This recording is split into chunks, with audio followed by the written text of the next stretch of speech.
प्रिय मित्रों, नमो नमः। मैं संजय मौर्य इस YouTube चैनल संस्कृत कौमुदी में आप सभी लोगों का हार्दिक स्वागत करता हूं। मित्रों, हम लोग अध्ययन कर रहे हैं डॉक्टर बाबूराम सक्सेना की पुस्तक संस्कृत व्याकरण प्रवेशिका के अनुसार कारक विचार का। और कल की कक्षा तक हम लोग इसके पृष्ठ संख्या 192 पर दिए हुए दृशेश्च सूत्र तक अध्ययन कर चुके हैं। और अब आज उसी पृष्ठ संख्या 192 पर उसके आगे दिए हुए इस कर्म प्रवचनीय युक्ति द्वितीय सूत्र से अध्ययन प्रारंभ करना है। तो आप सभी लोग अपनी नोट्स और अपनी पुस्तक संस्कृत व्याकरण प्रवेशिका का पृष्ठ संख्या 192 खोल लीजिए। चलिए हम लोग अध्ययन प्रारंभ करते हैं। तो अब देखिए मित्रों, हम लोग यहाँ से आज से द्वितीय विभक्ति में कर्म प्रवचनीय का अध्ययन किया जाएगा। यह भी अत्यंत परीक्षा की दृष्टि से महत्वपूर्ण है और प्रायः परीक्षा में पूछा जाता है। यद्यपि हम लोगों की पुस्तक ये जो बाबूराम सक्सेना की है, इसमें यहाँ से स्टार्ट किए हैं कर्म प्रवचनीय युक्ति द्वितीय। यद्यपि इसके पहले कर्म प्रवचनीय का अधिकार आता है ना। उस कर्म प्रवचनीय का अधिकार आता है, उसके अंदर ही यह सूत्र पठित है। लेकिन हम लोगों का सबसे पहले तो यह ध्यान देना है कि कर्म प्रवचनीय कहते किसको हैं। यह जो यहाँ पर कर्म प्रवचनीय, पहले हम लोग पहचानेंगे कि कर्म प्रवचनीय किसको कहते हैं, तभी तो उस कर्म प्रवचनीय के योग में द्वितीय विभक्ति कर पाएंगे। जब नहीं जानेंगे, नहीं पहचानेंगे तो कैसे कर पाएंगे। तो देखिए, इसके लिए पहले हम लोग इस श्लोक से अर्थ को समझ लेते हैं। जो ये कवि भर्तृहरि ने इसको वाक्य पदीयम में लिखा हुआ है। वाक्य पदीयम में लिखा हुआ, इसको नोट कर लीजिएगा, है ना। यह जो है वाक्य पदीयम में यह वर्णित है। अब यह कर्म प्रवचनीय किसको कहते हैं, यह श्लोक बता रहा है ना। यह बता रहा है कि कर्म प्रवचनीय कहते किसको हैं। इसके बाद में हम लोग अपने शब्दों में समझेंगे। आप लोग भी पुस्तक में देखिए, लिखा हुआ है उसी कर्म प्रवचनीय युक्ते द्वितीय के नीचे यह सूत्र। तो कह रहे हैं कि क्रियाया द्योतको नायम, द्योतको न अयम, है ना। तो कह रहे हैं कि जो कर्म प्रवचनीय होते, ध्यान से समझिएगा मित्रों, अगर इससे प्रश्न पूछा तो कंफ्यूजन न हो। ठीक, तो कह रहे हैं कि क्रिया के द्योतको न अयम, मतलब यह क्रिया के द्योतक नहीं होते। कौन? यह कर्म प्रवचनीय। पहला लक्षण बता दिए कि यह क्रिया के द्योतक नहीं होते, याद हो गया। दूसरा कह रहे हैं कि संबंधस्य न वाचक, और यह संबंध के वाचक भी नहीं होते। कौन? यह कर्म प्रवचनीय, है ना। तो यह दूसरा लक्षण बता दिए, राइट। अब बढ़ते हैं आगे। कह रहे कि न अपि क्रिया पदाक्षेपी, और कह रहे हैं कि यह जो है कि क्रिया को आक्षेप भी नहीं करते। यह क्रिया का आक्षेप भी नहीं करते, क्रियापद का, यह क्रियापद का आक्षेप भी नहीं करते, है ना। अर्थात क्रिया को लक्षित नहीं करते। अगर न समझ में आ रहा हो तो यह क्रिया को लक्षित भी नहीं करते। अब आगे कह रहे हैं कि संबंधस्य तु भेदकः, भेदकः, कि संबंधस्य तु भेदकः, यह क्या होते हैं तब? तो कह रहे संबंध के भेदक होते हैं। यह क्या होते हैं? संबंध के भेदक है। अर्थात जो है कि यह विभक्ति विशेष के प्रयोजक हैं। अभी मैं सब लिख करके स्पष्ट करूंगा मित्रों, लेकिन पहले इतना ही समझिए। यह जो है कि संबंध के भेदक हैं, अर्थात विभक्ति विशेष के प्रयोजक हैं। यह क्रिया वैशिष्ट को कहते हैं। आगे बातें समझ में फिर से सुनिए कि यह कर्म प्रवचनीय कहते किसको, यह कर्म प्रवचनीय कहते किसको हैं। तो वाक्य पदीयम में महाकवि भर्तृहरि लिखते हैं कि यह जो है कि क्रिया के द्योतक नहीं है। यह क्या है? क्रिया के द्योतक नहीं है।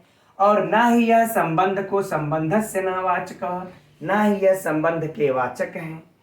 तीसरा कहते हैं कि नापि क्रिया पदाक्षेपी, ना ही यह क्रियापद का आक्षेप करते हैं, अर्थात यह क्रियापद को लक्षित नहीं करते।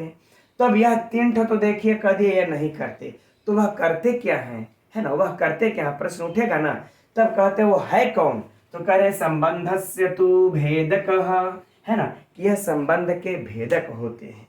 कर्म प्रवचनीय क्या होते हैं? संबंध के भेदक होते हैं। ठीक, अब देखिए, अब हम यहाँ पर संबंध के भेदक कह लें। अब चाहे जो दो तीन बातें हम लिख रहे हैं उसको आप लोग भी ये मतलब नोट कर सकते हैं। या विभक्ति विशेष के प्रयोजक हैं। विभक्ति विशेष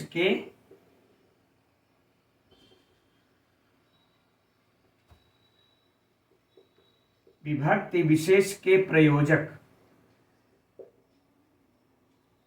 हैं। आगे बातें समझ में। एक पॉइंट यह भी नोट कर सकते हैं आप कि ये विभक्ति विशेष के प्रयोजक हैं या फिर ये क्रिया वैशिष्ट के द्योतक हैं, या फिर यह कह सकते हैं क्रिया वैशिष्ट के। यह इसलिए लिख रहे हैं मित्रों क्योंकि इससे अगर परीक्षा में प्रश्न पूछे तो फिर आप लोगों को कंफ्यूजन न हो। यह क्रिया वैशिष्ट के द्योतक हैं, ठीक, इसको नोट कर लीजिए।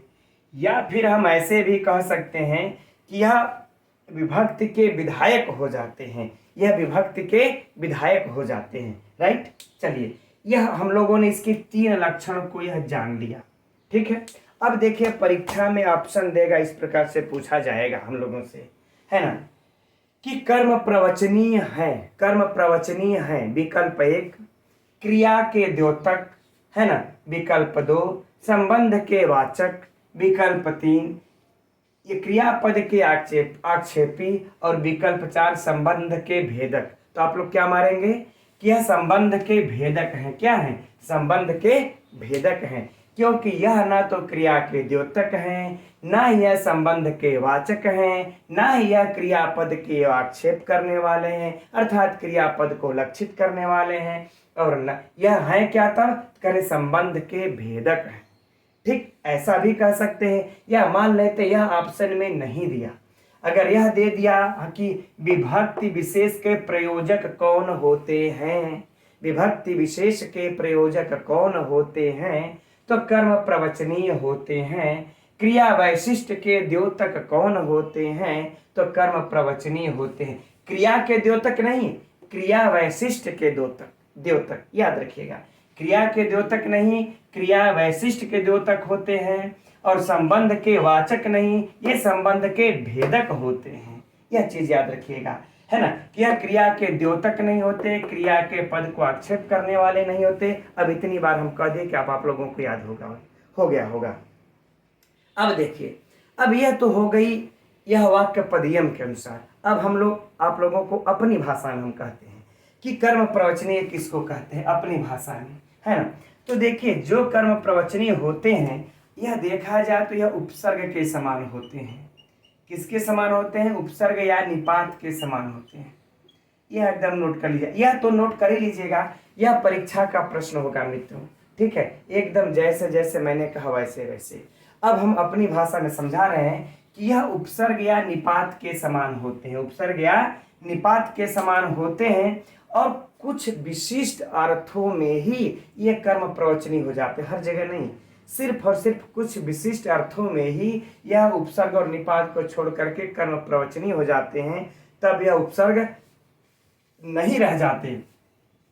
और यह जो है स्वतंत्र शब्द के तुल्य प्रयोग में आते हैं, है ना, यह स्वतंत्र शब्द के तुल्य प्रयोग में आते हैं। जैसे मान लेते हैं उपसर्ग है क्या, अनु क्या है, उपसर्ग है ना, उपसर्ग के समान ही है, लेकिन कुछ विशिष्ट अर्थ में, है ना, कुछ विशिष्ट अर्थ में यह क्या बन जाएगा, कर्म प्रवचनीय बन जाता है। आगे बातें समझ में ना। अब किस विशिष्ट अर्थ में यह अनु, परि, है ना, उप, यह सब किस विशिष्ट अर्थ में यह कर्म प्रवचनीय बन जाते हैं, यह सब हम लोग श्लोकों में देख लेंगे। आगे बातें समझ में, फिर से ध्यान से समझिए। जो कर्म प्रवचनीय होते हैं वह उपसर्ग या निपात के समान ही स्वरूप वाले होते हैं, लेकिन कुछ विशिष्ट अर्थों में वह कर्म प्रवचनीय हो जाते हैं। उपसर्ग और निपात को छोड़ करके वह कर्म प्रवचनीय हो जाते हैं, और वह जब ये कर्म प्रवचनीय हो जाते हैं तो ये क्रिया द्वारा एक वैशिष्ट संबंध विशेष को कहने लगते हैं, और ये शब्दों में स्वतंत्र होते हैं। आगे बातें समझ मित्रों, तो हम समझ रहे हैं, ये वाला आप लोगों को समझ में आ गया होगा कि कर्म प्रवचनीय क्या है, यह उपसर्ग, अनु, परि, उप इत्यादि के समान होते हैं, और विशिष्ट अर्थ में यह कर्म प्रवचनीय हो जाते हैं। अब कौन कौन से अर्थ में होते हैं, अब सूत्र में हम लोग स्वयं देख लेंगे, राइट। चलिए, तो ये हो गया कर्म प्रवचनीय के पहचान की बातें। अब हम लोग चलते हैं इस सूत्र की तरफ।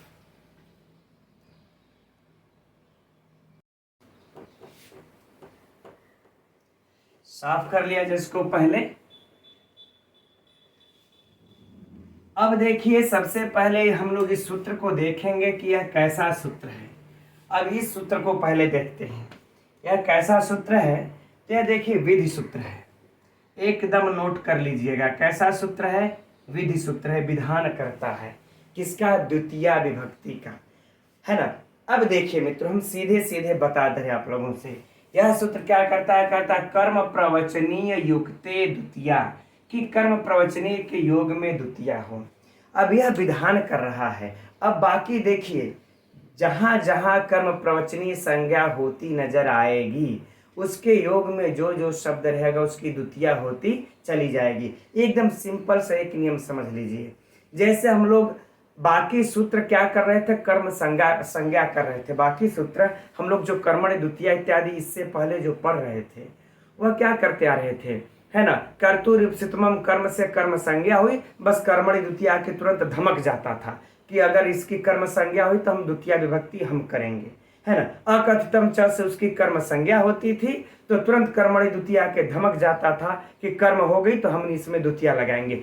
ठीक इसी प्रकार से अब इसके आगे, है ना, ठीक इसी प्रकार से अब जो भी सूत्र आएंगे वह कर्म प्रवचनीय संज्ञा करेंगे बस।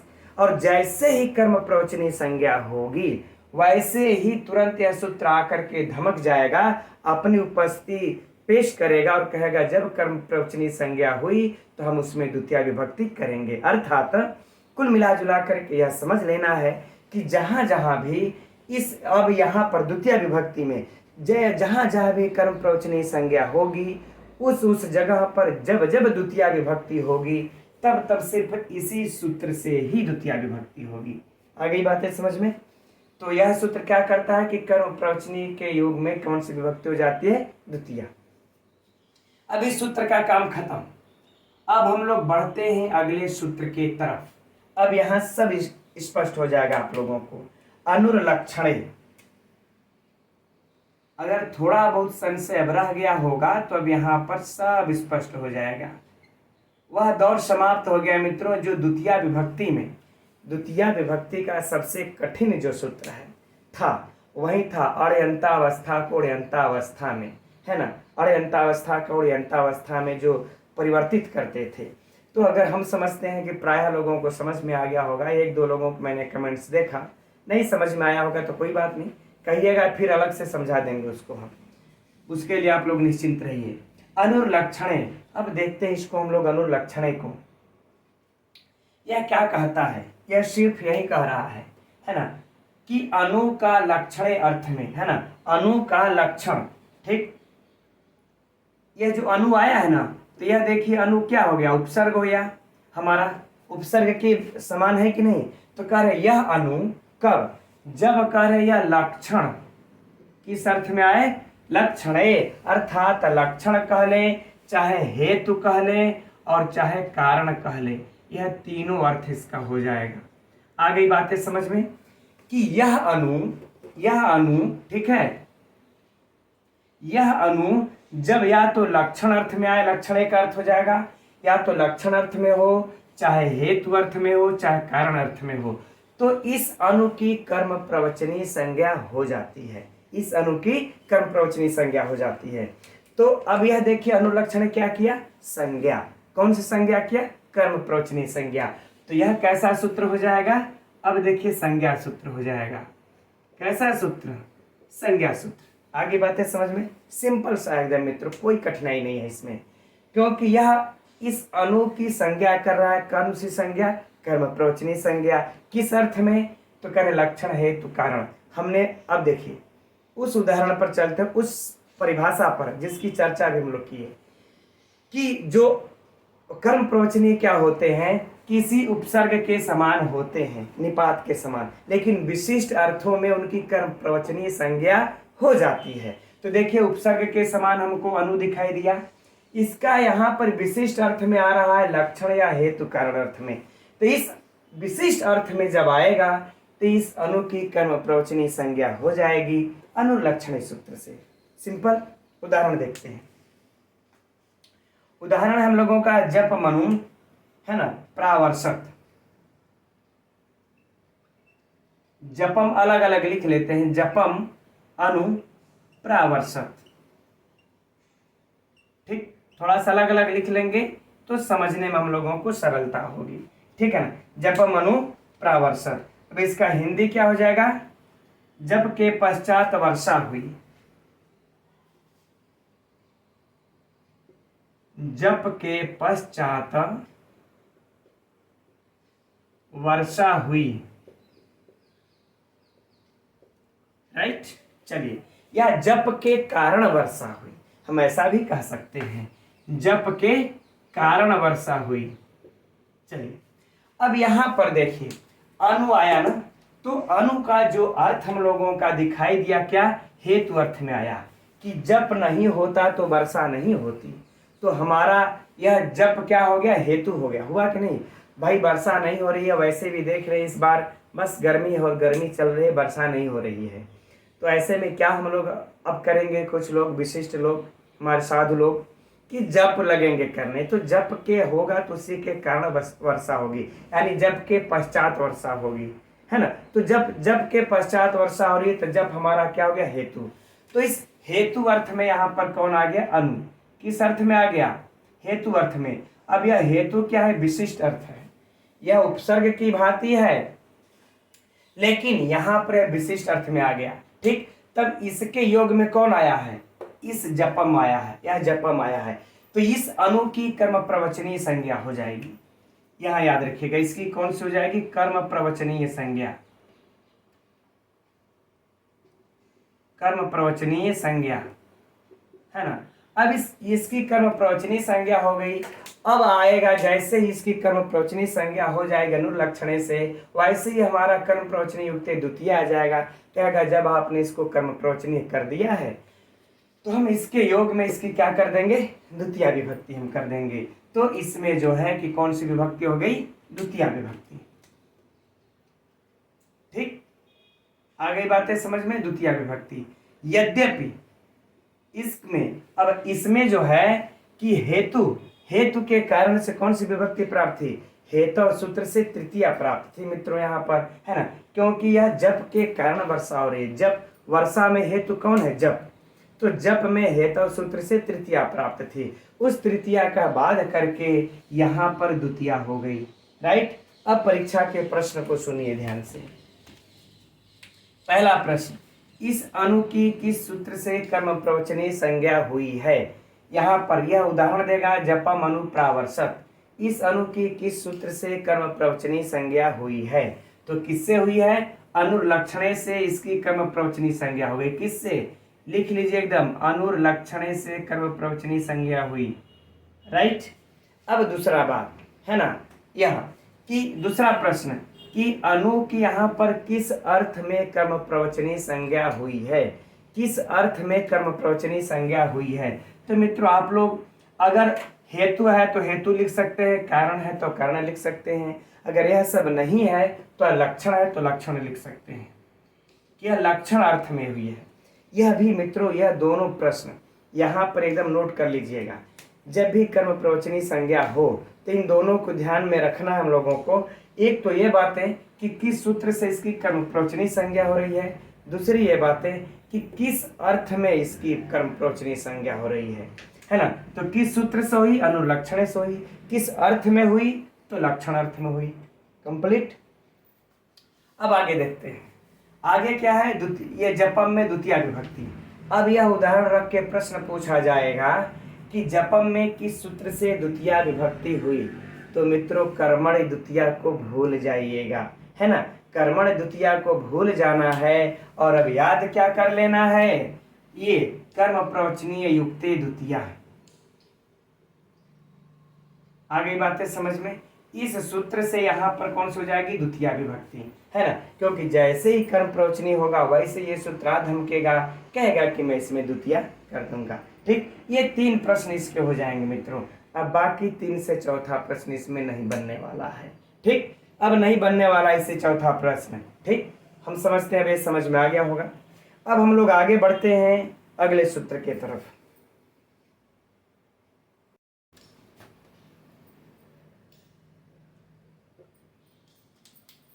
तो तृतीयार्थे, अगला सूत्र यही है, तृतीयार्थे, है ना। चलिए ठीक है। अब अष्टाध्यायी में अगर क्रम देखा जाए मित्रों इसका, तो 1-4-84 पर यह अनुलक्षण है और 1-4-85 पर यह जो है ये तृतीयार्थ है, यानी 84 के बाद जस्ट 85 पर यही है ना। तो अब बाकी में हम लोगों को इसमें दिक्कत नहीं होना चाहिए, इस अनु की अनुवृत्ति ले लेंगे, है ना। ये अब 84 पर है तो 85 पर यह आ गया, तो फिर यहाँ दोबारा अनु क्यों लिखने जाएंगे।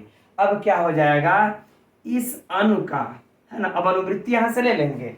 अनु का किस अर्थ में करें, तृतीयार्थ है, यानी कि तृतीया के अर्थ में, तृतीया के अर्थ में, अर्थात यूं कह ले मित्रों कि साथ साथ, है ना, साथ साथ, इस अर्थ में। आगे बातें समझ में, यह इस अनु की एक और, यहां पर देखिए अनु की लक्षण है तो कारण अर्थ में कर्म प्रवचनी संज्ञा हो चुकी है, लेकिन बस एक बार थोड़ा होगी, एक अर्थ में थोड़ा होगी, और भी कुछ अर्थ हैं जिसमें अनु की कई अर्थों में कर्म प्रवचनी संज्ञा होती है मित्रों। और यही हम लोगों के लिए इस कर्म प्रवचनीय वाले विभक्ति में चुनौती है कि हर इस कर्म प्रवचनीय का हम लोगों को याद रखना है कि अनु हो, उप हो, परि हो, है ना, यह सब किस किस अर्थों में कर्म प्रवचनीय संज्ञा कर रहे हैं। 1 2 3 4 जितना भी वो काउंट करके लिखना है।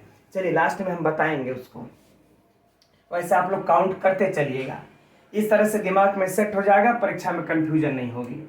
तो देखिए अब उसी अनु की तृतीया के अर्थ में, अर्थात साथ साथ होने के अर्थ में क्या हुई, कर्म प्रवचनी संज्ञा हुई। तो मित्रों यह भी कैसा सूत्र हुआ, संज्ञा सूत्र हुआ। यह भी क्या कर रहा है, संज्ञा सूत्र है। यहां पर कारक प्रकरण का यही सिस्टम है मित्रों कि आप लोगों को संज्ञा सूत्र ज्यादा मिलेंगे, विभक्ति अरे विधि सूत्र कम। तो यह भी क्या हो गया, संज्ञा सूत्र। चलिए ठीक, अब इसका उदाहरण देखते हैं। उदाहरण हम लोगों को प्राप्त होता है नदीम, इसका भी हम आप लोगों को अलग अलग लिख रहे हैं ना, चूंकि अलग अलग लिखेंगे तो समझने में आसानी रहेगी। नदीम अनु वसिता सेना, क्या हो जाएगा, सेना। ठीक, अब हिंदी भी लिख लेते हैं इसका कि सेना नदी के साथ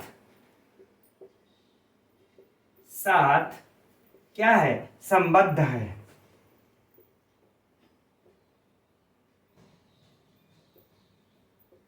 नदी के साथ साथ संबद्ध है। आगे बातें समझ में।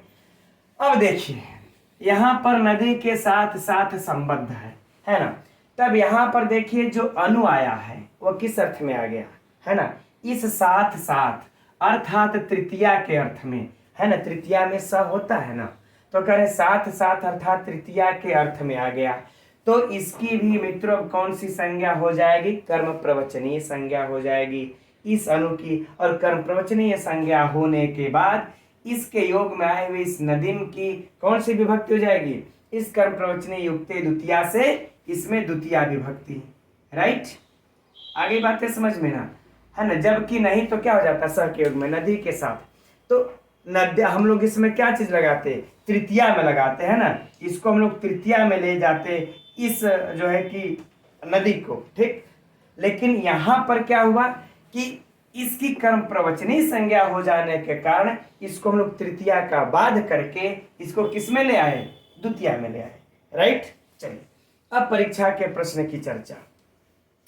तो परीक्षा में पहला प्रश्न, इसकी कर्म प्रवचनीय संज्ञा किस सूत्र से हुई, कर्म प्रवचनीय संज्ञा किस सूत्र से हुई, तो तृतीयार्थे इस सूत्र से हुई। किससे हुई, तृतीयार्थे से। एकदम यही से मित्र हम लोगों के लिए परीक्षा का महत्वपूर्ण प्रश्न है, इसको नोट करना मत भूलिएगा आप लोग। अब दूसरा प्रश्न, किस अर्थ में हुई, है ना, यह अर्थ में प्रश्न, किस अर्थ में इसकी कर्म प्रवचनी संज्ञा हुई है, किस अर्थ में, तो तृतीया के अर्थ में। किसके अर्थ में, तृतीयार्थे, है ना, तृतीयार्थे में हुई है, अर्थात तृतीया के अर्थ में, चाहे साथ साथ भी कह सकते हैं, इस साथ साथ के अर्थ में इसकी कर्म प्रवचनी संज्ञा हो गई। Full and final. चलिए अब अगला प्रश्न, इसमें चलते हैं कि किस सूत्र से नदीम में द्वितीया विभक्ति हुई है। किस सूत्र से हुई है? तो कर्म प्रवचने युक्ते द्वितीया से हुई है। इस तरह से मित्रों हर एक सूत्र का आप लोग अध्ययन कर लीजिए, है ना। हम बता रहे हैं आप लोगों के, कई बार हमारे भाइयों बहनों के फोन आए कि सरकार प्रकरण नहीं समझ में आता, प्रायः प्रश्न गलत हो जाते हैं। इस तरह से एकदम अध्ययन कर लीजिए। मैं दावे के साथ कह सकता हूं कि पूरे परीक्षा में सबसे अगर सरल प्रश्न आपको लोगों को दिखाई देगा ना, तो कारक का ही दिखाई देगा। ठीक, चलिए यह 3 प्रश्न हो गया। अनु की किस अर्थ में कर्म प्रवचनी, अरे किस सूत्र से हुआ? तृतीयार्थे सूत्र से कर्म प्रवचनी संज्ञा। किस अर्थ में हुआ? तृतीयार्थ में हुआ। किस सूत्र से नदीम में द्वितीया हुई? तो कर्म प्रवचनी से द्वितीया हो गई। अब भूल जाइए कर्मणि द्वितीया, राइट। अब देखिए इसमें, चलिए अच्छा दोनों प्रश्न हो गए। अब हम लोग आगे बढ़ते हैं अगले सूत्र के तरफ, हीने। ठीक, अब तो इसमें कुछ बचा नहीं। अब जस्ट अगला प्रश्न है हीने 86 पर, है ना। यह किस पे था? 84 या 85। अब अगला सूत्र आएगा 86 पर, हीने।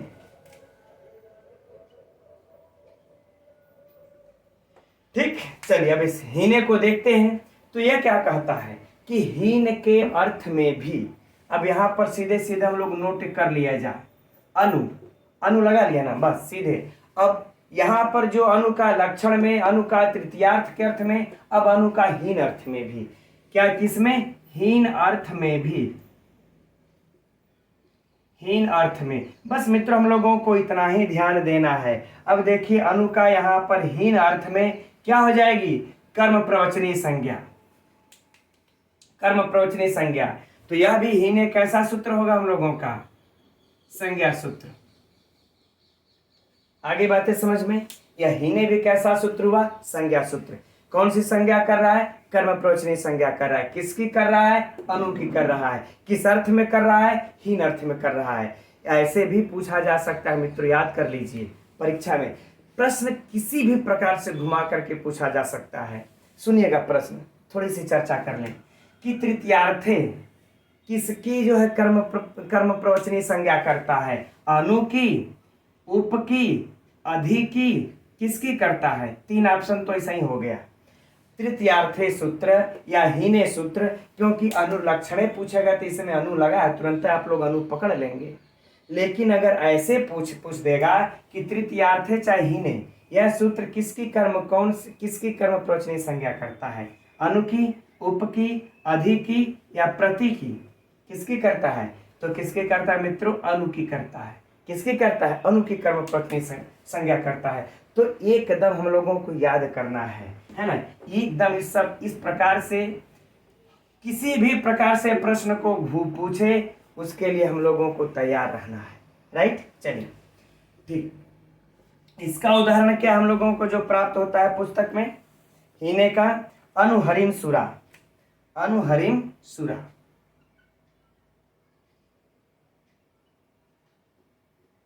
अनुहरिम सुरा, राइट। चलिए ये हो गया। अर्थात हिंदी क्या हो जाएगा? देवता, देवता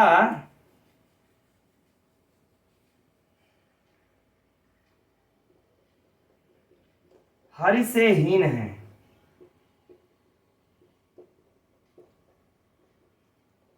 है ना, यही ना होगा अर्थ कि देवता हरि से हीन है। ठीक, अब देखिए यहां पर जो हम लोगों का अनु आ गया हीन अर्थ में आ गया, और इसके योग में आने पर हम लोगों का यहाँ पर जो आ गया कौन सी? यह हरिम, है ना, यह हरिम के योग में आ गया। अतएव इस हरिम की, इस अनु की कर्म प्रवचनी संज्ञा, फिर इसकी कर्म प्रवचनी युक्त से द्वितीय विभक्ति हो गई। ठीक, अब देखिए इसमें भी जो प्रश्न पूछा जाएगा से वही प्रश्न। पहला, इसमें हरिम में किस सूत्र से द्वितीय विभक्ति हुई? तो कर्म प्रवचनी युक्ते से द्वितीय विभक्ति हुई, राइट। इस अनु की किस सूत्र से जो है कि, अब उदाहरण देगा मित्रों तो बड़ा ही हम लोगों को जो है कि सोचना पड़ेगा यहाँ पर, है ना। जैसे मान लेते जब दे देगा यहाँ पर, ध्यान दीजिएगा कि अनु हरिम सुरा, जब ऐसे दे देगा और पूछ देगा यहाँ पर अनु की किस अर्थ में हुई है, तो यहाँ तो हीन कहीं लिखा हुआ ही नहीं है। तो हम लोगों को ये चीजें भी याद रखनी होगी कि अनु हरि सुराम में अनु की हीन अर्थ में, किस अर्थ में, हीन अर्थ में इसकी कर्म प्रवचनी संज्ञा हुई है। जब ये पकड़ लेंगे हीन अर्थ में, तो किस सूत्र से हुई है, हीने, यह तुरंत पकड़ा जाएगा। लेकिन किस अर्थ में हुई है ये पकड़ना पड़ेगा। तो एकदम मित्रों हम लोगों को यह याद कर लेना है ना। चूंकि इस उदाहरण में कहीं हीन की चर्चा नहीं है, चाहे इस तृतीयार्थे में भी नदी मनुवस्ता सेना में तृतीयार्थ का कहीं जिक्र है क्या, कहीं चर्चा है क्या, नहीं ना। चाहे इसकी ही उदाहरण में जपम अनुप्रावर्षत में कहीं जो है कि लक्षण की चर्चा है, नहीं है। इसलिए हम लोगों की उदाहरणों को, सूत्रों के साथ साथ उदाहरण को भी रट लेना है, तभी इसका देखिए परीक्षा में कंफ्यूजन दूर हो पाएगा। ठीक, तो बाकी भी मित्रों यहाँ पर सारे के सारे प्रश्न वही हो जाएंगे, ठीक है ना। अब देखिए यहाँ पर, चलिए हाँ इसको साफ कर लेते हैं। अब देखिए आज हम लोगों ने अब एकदम कैलकुलेशन ये कर लीजिए। अब जो अगला सूत्र है, अगला जो सूत्र है वो देखिए है उपोधिके च, वह उप की अब कर्म प्रवचनी संज्ञा कर रही है ना।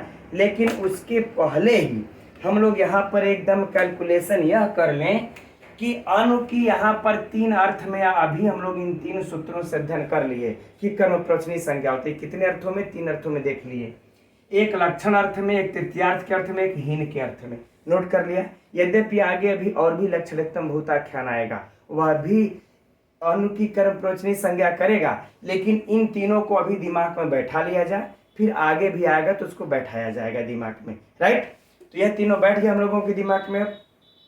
चलिए हम उम्मीद करते हैं अब ये तीनों आप लोगों के दिमाग में बैठ गया होगा। अब आगे बढ़ते हैं। उपोधिके च,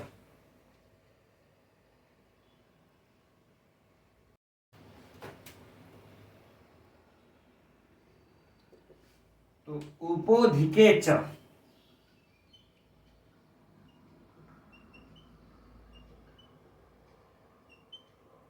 ठीक, यही सूत्र है उपोधिके च। अब देखिए ये 86 पर आया था, 84, 85, 86, यह जो है 1 4 87, यह 87 पर आ गया, जस्ट उसी के नीचे। च माने क्या हो जाएगा, और, च माने और अधिक अर्थ में, और अधिक अर्थ में भी। तो च यहाँ पर मित्र हम लोग किसका अनुवृत्ति ले लेंगे, हीने का। यह वाला जो हीने आया था यहाँ पर इसकी अनुवृत्ति ले लेंगे। तो अब इसका क्या अर्थ हो जाएगा, अब देखिए इसका क्या अर्थ हुआ। कर है उप का, अब यहाँ अभी तक हम लोग तीनों पर अनु अनु पढ़ते आ रहे थे, अब यहाँ पर अर्थ, इस सूत्र का अर्थ हो जाएगा उप का। इस उप का अब अधिक और हीने, हीने की अनुवृत्ति ले लेंगे तो अधिक और हीन अर्थ में। चलिए तो क्या हो जाएगा, अधिक और कह रहे हैं कि हीन अर्थ में, हीन अर्थ में क्या हो, कर्म प्रवचनी संज्ञा हो। समझ में आ गया होगा, बिल्कुल सरल है ना। कि इस उप का जो अब तक अनु अनु पढ़ते आ रहे थे हट गया, अब क्या आ गया, उप। कर इस उप का अधिक और हीन अनुवृत्ति आने पर अधिक और हीन अर्थ में इस उप की कर्म प्रवचनी संज्ञा हो जाए। तो हम लोग यहाँ मित्रों हम लोग अब हीन अर्थ में पहले देखेंगे, फिर अधिक अर्थ में इस उप की बाद में चर्चा होगी। ठीक, तो जो हीन अर्थ वाला जो उदाहरण है वह उदाहरण क्या है कि उपहरिम सुरा। ठीक, अलग अलग लिखते हैं बिल्कुल इस प्रकार से, उपहरिम सुरा, है ना। इसका अर्थ क्या हो जाएगा, वही अर्थ होगा क्या कि देवता, अरे सुरा अर्थात, हाँ देवता ही कह लें, देवता हरि से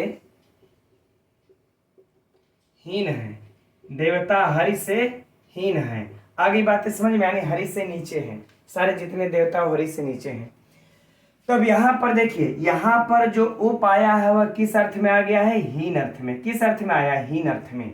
और इस हीन अर्थ में आने पर इसकी कर्म प्रवचनी संज्ञा हो गई, और कर्म प्रवचनी संज्ञा हो जाने पर इसके योग में जो हरिम आया इसमें द्वितीय विभक्ति हो गई, राइट। चलिए अब यह भी चर्चा कर ले किस किस सूत्र से यहाँ पर हुई है उप की, है ना।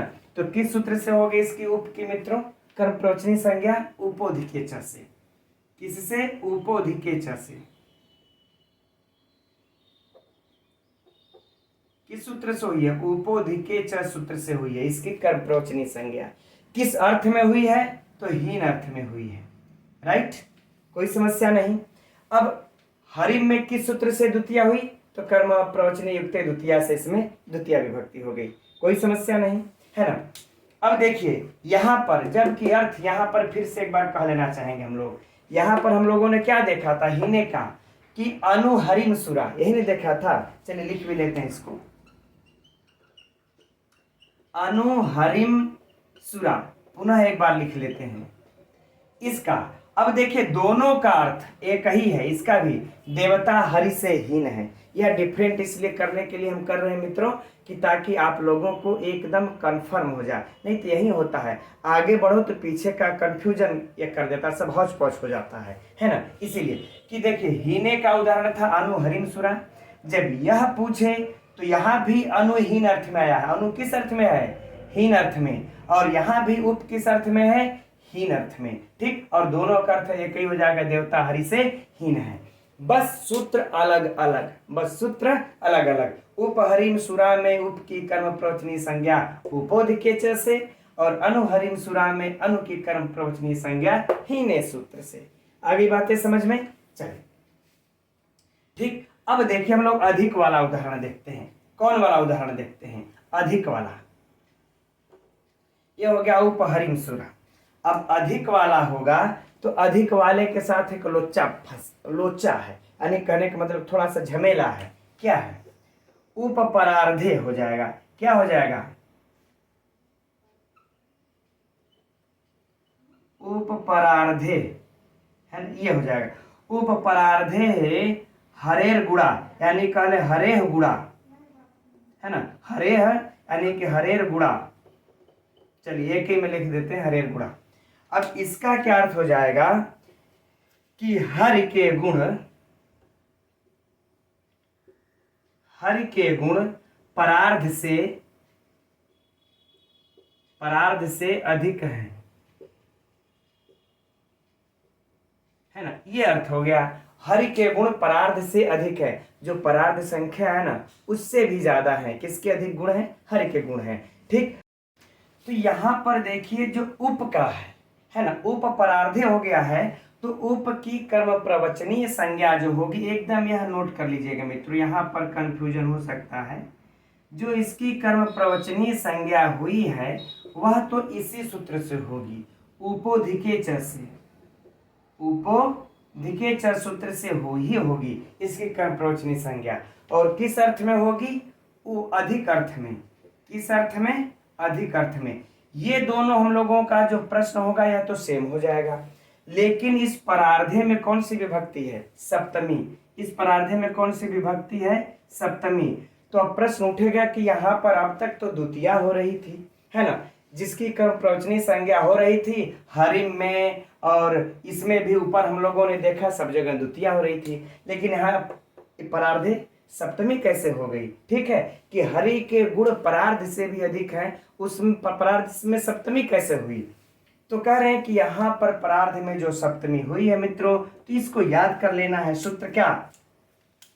यस्माद अधिकम, है ना, यस्माद अधिकम। ठीक, यस्माद अधिकम यस्य चेश्वर वचन तत्र सप्तमी, है ना, एकदम इसको नोट कर लीजिएगा। यस्माद अधिकम यस्य चेश्वर वचनम तत्र सप्तमी, इस सूत्र से यहाँ पर परार्धे में सप्तमी विभक्ति हुई है। तो यहाँ पर हम लोगों को ये जो दो डिफरेंट उदाहरण मिलते हैं, इसमें बस यही दोनों हम लोगों को अंतर कर लेना है कि उप की जो कर्म प्रवचनी संज्ञा यहाँ पर हुई थी जिस सूत्र से, उपोधिके च से, और हीन अर्थ में यहाँ पर भी वही होगी, उपोधिके च से अधिक अर्थ में। लेकिन यहाँ हरिम में द्वितीया इस सूत्र से हुई है। इस परार्धे में जो सप्तमी हुई है, इस परार्धे में चूंकि सप्तमी है ना परार्धे, तो जो सप्तमी हुई है वह यस्माद अधिकम सूत्र से सप्तमी हुई है। ठीक, ये चीज हम लोगों के यहाँ पर ध्यान रखनी है। अगर कहीं उप परार्धे हरेर ये गुणा दे दे तो किस सूत्र से इसमें सप्तमी हुई, ये नोट कर लेना है।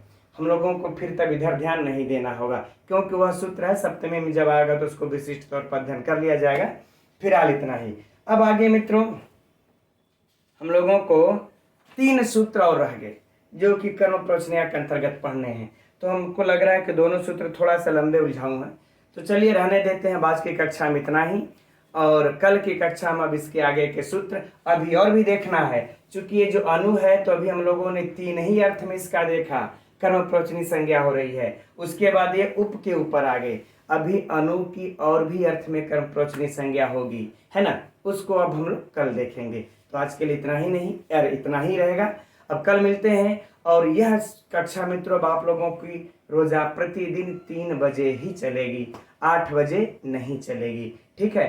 तो अरे कह रहे 11 बजे नहीं चलेगी, 3 बजे ही चलेगी, तो इतना ध्यान रखिएगा। चलो ठीक है, मिलते हैं कल 3 बजे, तब तक के लिए नमो नमः।